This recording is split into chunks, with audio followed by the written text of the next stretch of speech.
Bonjour à toutes, bonjour à tous et bienvenue dans votre revue des titres de ce mercredi 22 avril 2026. Ce matin, l'actualité béninoise est à un tournant.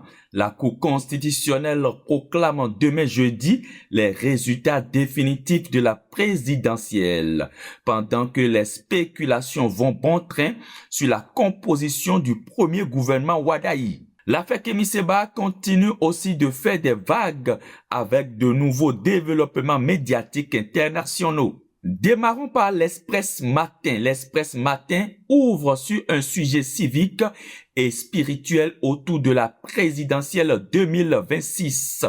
La SNAGEC Bénin, une mobilisation spirituelle et citoyenne au service d'une vision nationale.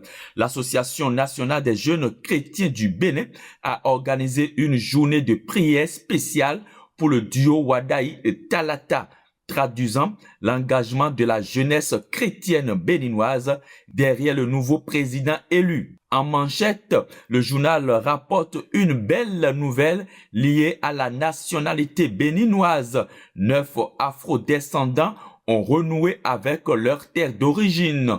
Un moment fort de reconnaissance identitaire et mémoriale. Enfin, en page 3, le journal aborde un sujet de santé publique important, le cancer du col de l'utérus.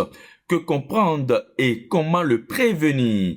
Une sensibilisation utile pour toutes les familles béninoises. La priorité met le cap sur l'après-élection avec un sujet très attendu en page 3. L'ossature probable du premier gouvernement Wadayi. Le journal avance des pistes sur la composition du futur gouvernement avec en toile de fond l'investiture du nouveau président fixé au 24 mai 2026. En page 2, le journal décortique les premiers mots du président élu sous le titre « Wadayi entre les lignes ». Une lecture attentive de ses premières déclarations publiques depuis sa victoire. En page 8, la victoire de Wadayi est saluée comme un choix éclairé de toutes parts avec des réactions convergentes venues de l'ensemble du sphère politique national. En page 5, une information internationale notable. Le pape Léon XIV a adressé un message d'encouragement depuis l'Angola, un geste symbolique fort à l'endroit du nouveau président béninois. En page 6, la priorité s'intéresse aux Jeux olympiques 2030. Les bisbilles politiques retardent le choix des sites d'accueil, un dossier qui prend du retard sur fond de tensions internes. Le grand jury ouvre sur la 10e législature avec une information institutionnelle forte. Le président de l'Assemblée nationale, Joseph Djogbenou, présente ce jeudi son tout premier rapport d'activité, un acte de transparence et de redevabilité envers les citoyens béninois. En page 4, Dr Hyacinthe Agossa salue le choix souverain du peuple béninois et réaffirme son total engagement aux côtés du président Romuald Wadayi, un signal politique fort d'unité au sein de la mouvance présidentielle.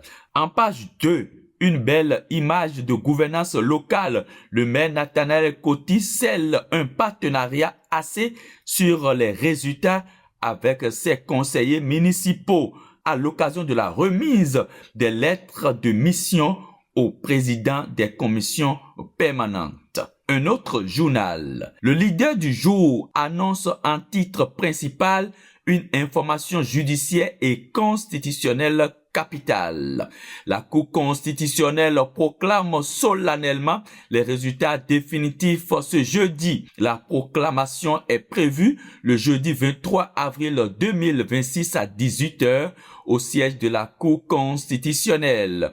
Aucune contestation n'a été enregistrée. En page 2, le président Joseph Djogbenou présentera également ce jeudi son premier rapport d'activité à la tête de la 10e législature. L'observateur du jour met à la une la gouvernance locale avec un portrait de Senami Christelle Dan, présentée comme une expérience confirmée au service des affaires économiques de la mairie d'Abomey-Calavi. Le journal détaille la cérémonie de remise des lettres de mission au président des commissions permanentes présidées par le maire Nathanaël Coty le 21 avril 2026. Les quatre vérités ouvrent sur l'affaire Kémi Séba avec un rebondissement médiatique majeur. France 24 parle de l'authenticité des audios qui ont fuité.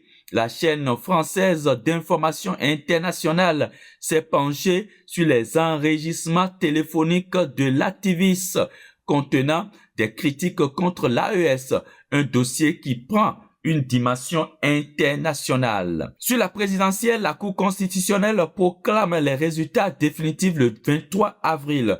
Aucune contestation n'a été enregistrée à la haute juridiction. En page 8, l'expert Franck Kinifo propose une analyse approfondie, comprendre la portée politique et les enjeux de développement du plébiscite de Romuald Wadayi. L'œil du Bénin, pour finir, le quotidien de Parakou apporte la voix du nord du pays avec une édition tournée vers la science et la solidarité. En page 4, les journées d'études scientifiques du LASDEL de Parakou ouvertes ce mardi 21 avril autour du thème savoirs médicaux et savoirs religieux endogènes. Conférences, présentations et débats ont marqué cette première journée. En page 3, le CA du 3e arrondissement Issa Gounou Tchabi adresse ses condoléances à Rachidi Badamassi suite au décès de son épouse. Un moment de solidarité humaine dans la sphère politique béninoise. Voilà, c'est l'essentiel de ce que retient la presse béninoise en ce mercredi 22 avril 2026. Une édition placée sous le signe du compte à rebours. Demain, jeudi 23 avril, la Cour constitutionnelle proclame solennellement les résultats définitifs de la présidentielle. L'investiture du président Romuald Wadayi est quant à elle fixée au 24 mai 2026.